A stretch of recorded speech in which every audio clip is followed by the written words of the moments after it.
Puasa di zaman Nabi Nuh alaihissalam.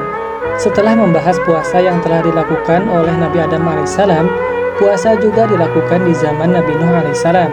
Seperti yang telah kita ketahui, pada masa Nabi Nuh alaihissalam terjadi sebuah peristiwa besar yang menjadi salah satu kisah paling bersejarah dalam ajaran Islam, yaitu banjir bandang besar yang menenggelamkan seluruh kaum yang ingkar kepada Allah Subhanahu wa Ta'ala. Nabi Nuh alaihissalam adalah salah satu nabi yang diutus oleh Allah Subhanahu wa Ta'ala untuk mengajak kaumnya kembali kepada tauhid dan menjauhi kemaksiatan. Namun, sebagian besar kaumnya menolak ajakan tersebut dan tetap bersikeras dalam kesesatan serta penyembahan berhala.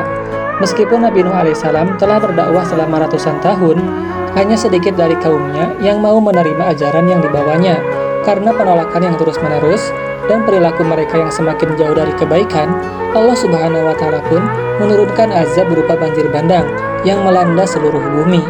Sebelum datangnya banjir besar, Allah Subhanahu wa Ta'ala memerintahkan Nabi Nuh alaihissalam untuk membangun sebuah bahtera besar atau kapal sebagai penyelamatan bagi dirinya, pengikutnya yang beriman, serta sepasang dari setiap jenis hewan yang ada di muka bumi. Setelah bahtera selesai dibuat, hujan deras turun tanpa henti, disertai dengan air yang memancar dari perut bumi, sehingga seluruh daratan tertutupi oleh air.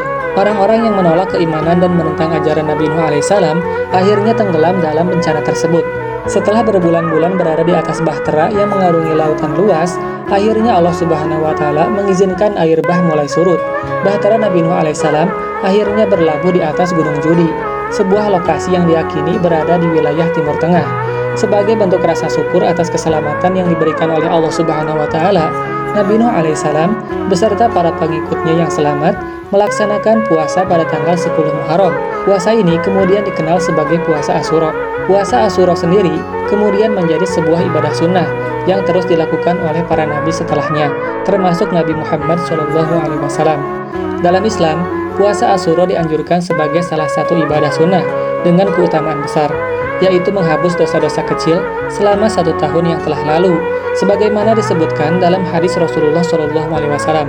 Sungguh Rasulullah SAW bersabda, pernah ditanya tentang keutamaan puasa hari Asyura, lalu beliau menjawab, puasa Asyura melebur dosa setahun yang telah lewat. Hadis riwayat Muslim.